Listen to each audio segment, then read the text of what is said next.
तो बच्चों आज हम चैप्टर कर रहे हैं chemical reactions and equation. Rapid fire है, रैपिड रिवीजन है, फास्ट रिवीजन कर रहे हैं बहुत चैप्टर के हम। तो देखो सबसे पहले केमिकल रिएक्शन क्या होती है।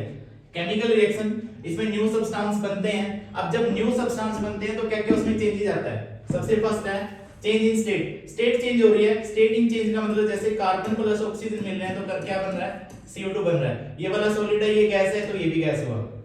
सेकंड है change in colour. Colour change हो रहा है।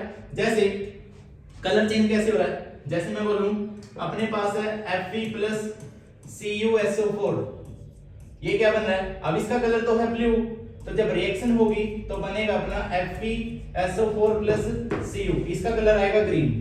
उसके बाद नेक्स्ट है third change in temperature. Temperature change होगा। कैल्शियम ऑक्साइड में जब मैं वाटर को ऐड करूंगा तो बनेगा कैल्शियम हाइड्रोक्साइड प्लस हीट इसमें रिलीज होगी। ठीक है, तो टेम्परेचर चेंज हो रहा है। पीपीटी फॉर्मेशन, प्रेसिपिटेट बनेंगे। प्रेसिपिटेट जैसे कि सपोज कर लो अपने पास सोडियम आयोडाइड है प्लस PbCl2 है, तो यहां से क्या बनेगा, NaCl बनेगा प्लस यहां पे बनेगा अपना लेड आयोडाइड। इस रिएक्शन को बैलेंस कर लेना। यहां पे इसके पीपीटी बनेंगे क्योंकि सॉलिड फॉर्म में होगा तो सेडिमेंटेशन हो जाएगा। उसके बाद है इवोल्यूशन ऑफ गैसेस। गैसेस का इवोल्यूशन कैसे है, जैसे जिंक एसिड के साथ रिएक्ट कर रहा है, कि मेटल एसिड के साथ रिएक्ट कर रहा है तो एक तो बनेगा सोल्ट प्लस वहां पे गैस निकलेगी हाइड्रोजन। ठीक है, नेक्स्ट हम चल रहे हैं। नेक्स्ट में बच्चों अगर रिएक्शन को बैलेंस करना है तो हम heat and trial method use करेंगे। फिर उसके बाद types of chemical reactions. Chemical reaction के टाइप्स कौन से हैं, combination reaction, decomposition, displacement reaction, double displacement reaction, oxidation reduction, और साथ में हम दो रिएक्शन का और डिस्कशन करेंगे, एक्सोथर्मिक और एंडोथर्मिक। तो आप समझते हैं कि कॉम्बिनेशन रिएक्शन क्या होता है। कॉम्बिनेशन रिएक्शन देख लो। कॉम्बिनेशन रिएक्शन क्या होता है, टू और more reactants to form single product, यानी कि दो या दो से ज्यादा रिएक्टेंट जब मिलेंगे तो एक प्रोडक्ट बनेगा, उसको बोलते हैं कॉम्बिनेशन रिएक्शन। इसमें हम बोल सकते हैं कि कार्बन प्लस ऑक्सीजन मिलके बना रहे हैं CO2। दो रिएक्टेंट एक सिंगल प्रोडक्ट बन रहा है। या फिर हम लिख सकते हैं अपने पास है मैग्नीशियम प्लस ऑक्सीजन, ये दोनों मिलके क्या बना रहे हैं, मैग्नीशियम ऑक्साइड। रिएक्शन को कर लेना बैलेंस, ये होगी रिएक्शन बैलेंस। ठीक है, उसके बाद है डीकंपोजिशन रिएक्शन। डीकंपोजिशन रिएक्शन में क्या होगा, सिंगल रिएक्टेंट से क्या बनेगा, दो या दो से ज्यादा प्रोडक्ट बनेंगे। डीकंपोजिशन रिएक्शन के टाइप्स हम पढ़ रहे हैं। फर्स्ट है थर्मल डीकंपोजिशन। थर्मल डीकंपोजिशन का मतलब है जब हम टेम्परेचर की प्रेजेंस में हम क्या करवा रहे हैं, डीकंपोजिशन। जैसे कि CaO+H2O, इसकी बजाय तुम यहां पे रिएक्शन लिखो, इसकी बजाय हम यहां पे रिएक्शन लिख सकते हैं CaCO3, इसको हीट कर दो तो बनेगा CaO+CO2। दूसरा फोटोलिटिक डिकंपोजिशन। फोटोलिटिक डिकंपोजिशन का मतलब है कि जब डिकंपोजिशन हो रहा है किसकी प्रेजेंस में, लाइट की प्रेजेंस में, तो लिख लो AgCl, यहां पे दे दो लाइट, Ag+Cl2, ये बना देना। उसके बाद इलेक्ट्रोलाइटिक डिकंपोजिशन, जब डिकंपोजिशन होगा in the presence of electric current, यानी कि वाटर का हम इलेक्ट्रोलाइसिस करते हैं तो वाटर जाता है हाइड्रोजन प्लस ऑक्सीजन के अंदर, तो यहां पे होगा इलेक्ट्रोलाइटिक डिकंपोजिशन। तो नेक्स्ट चले बच्चों, नेक्स्ट अपना displacement reaction, double displacement reaction. Displacement reaction क्या होगा, जो इसमें मोर रिएक्टिव एलिमेंट्स होगा ना, वो डिस्प्लेस कर देगा किसको, लेस रिएक्टिव एलिमेंट को। यानी कि मैं यहां पे लिख देता हूं displace, more reactive element less reactive element को डिस्प्लेस कर देगा। जैसे मैं बोलूं, मैं रिएक्शन लिखता हूं, अपने पास है FeCuSO4। अब देखो यहां पे क्या बनेगा, FeSO4+Cu, तो क्या है, अब देखो आयरन है, कॉपर से ज्यादा रिएक्टिव है, तो आयरन ने कॉपर को डिस्प्लेस कर दिया तो बना क्या, फेरस सल्फेट और कॉपर। नेक्स्ट है double displacement reaction. Double displacement reaction में क्या होता है, एक्सचेंज ऑफ आयंस, आयंस का एक्सचेंज होता है। जैसे मैं बोलूं अपने पास है Na2SO4 सोडियम सल्फेट, इसकी रिएक्शन करवा दो बेरियम क्लोराइड के साथ, तो बनेगा क्या, ये वाला यहां चला गया और ये वाला यहां चला गया। देखो क्या होता है, इसमें बनता है NaCl plus BaSO4। Sodium, barium और सल्फेट और क्लोराइड, इनका आपस में एक्सचेंज होगा। बेरियम के साथ चला गया सल्फेट और क्लोराइड चला गया सोडियम के साथ। ठीक है, तो ये रिएक्शन इसमें हुई, डबल डिस्प्लेसमेंट।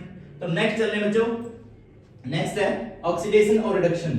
ऑक्सीडेशन रिएक्शन कौन सी होगी, एडिशन ऑफ ऑक्सीजन, जिसमें एडिशन होता है ऑक्सीजन का और रिमूवल होता है हाइड्रोजन का, उसको बोलते हैं ऑक्सीडेशन, या फिर ऑक्सीडेशन बोल सकते हैं, इलेक्ट्रॉन का लॉस हो रहा है और जो ऑक्सीडेशन होगा वो होगा रिड्यूसिंग एजेंट। अब देखना रिएक्शन करेंगे हम, रिडक्शन क्या होगा, इसका उल्टा। रिडक्शन में क्या होगा, एडिशन ऑफ हाइड्रोजन, हाइड्रोजन का एडिशन होगा, ऑक्सीजन का रिमूवल होगा। अगर यहाँ पे इलेक्ट्रॉन का लॉस हो रहा है तो यहाँ पे इलेक्ट्रॉन का गेन होगा, और रिडक्शन रिएक्शन होगी जो वो किसकी तरह बिहेव करेगी, ऑक्सीडाइजिंग एजेंट की तरह।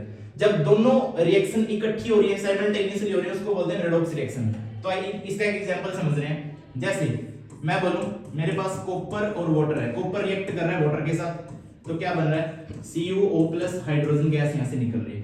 अब ध्यान से समझना बच्चों, कॉपर से कॉपर ऑक्साइड बन रहा है, एडिशन ऑफ ऑक्सीजन हो रहा है, तो यहां पे बना ऑक्सीडेशन, हाइड्रोजन यानी कि वाटर से हाइड्रोजन बन रहा है, रिमूवल ऑफ ऑक्सीजन। अब रिमूवल ऑफ ऑक्सीजन को हम क्या बोलते हैं, इसको बोलते हैं रिडक्शन, इसको बोलते हैं रिडक्शन।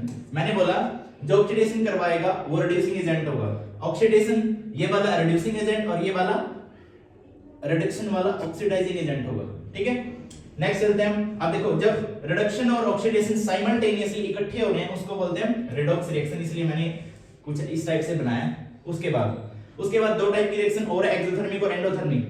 एक्सोथर्मिक रिएक्शन में क्या होगा, इस रिएक्शन के अंदर हीट और एनर्जी क्या होगी, रिलीज होगी, बाहर निकलेगी। जैसे हम ले सकते हैं इसमें एग्जांपल, अपने पास है कैल्शियम ऑक्साइड जब वाटर के साथ रिएक्ट कर रहा है तो क्या बना रहा है, कैल्शियम हाइड्रोक्साइड प्लस यहाँ पे हीट क्या हो रही है, रिलीज हो रही है, बाहर निकल रही है। तो ये वाली इस टाइप की रिएक्शन को हम बोलते हैं एक्सोथर्मिक रिएक्शन।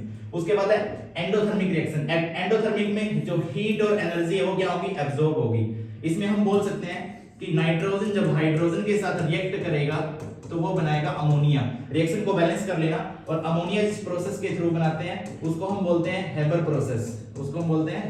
प्रोसेस, रिएक्शन को बैलेंस कर लेना। तो इसके अंदर एनर्जी या फिर हीट एनर्जी क्या होगी, एब्जॉर्ब होगी। उसके बाद है नेक्स्ट चलते हैं, लास्ट टॉपिक है कोरिजन एंड रेंसिडिटी। कोरिजन क्या होता है, जब आयरन है वो कांटेक्ट में आता है, जैसे कि किसी मॉइस्चर के या फिर वाटर के कांटेक्ट में आ रहा है, तो उसमें क्या होगा, उसमें होगा, इसमें जो रिएक्शन देखो चलेगी, जब आयरन सराउंडिंग यानी कि ऑक्सीजन भी प्रेजेंट होगी, वाटर भी प्रेजेंट होगा, जब इनके कांटेक्ट में आएगा तो वहां पे जो प्रोडक्ट बनेगा अपना वो बनेगा Fe2O3.XH2, यानी कि ये जो बना इसको हम बोलते हैं रस्ट।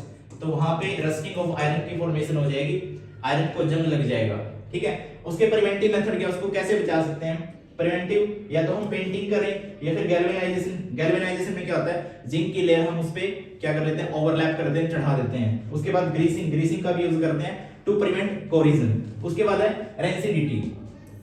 रेंसिडिटी का मतलब जो फूड फैट और ऑयल कंटेन कर रहे हैं ना, वहां पे होता है वो हो जाता है ऑक्सीडाइज, और जब ऑक्सीडेशन होता है तब हमें तो फूड रेंसिड हो जाता है और एक बैड स्मेल देता है।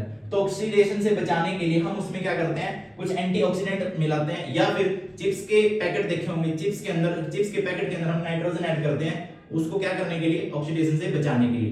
तो ये चैप्टर था आपका, ये चैप्टर होगा कवर।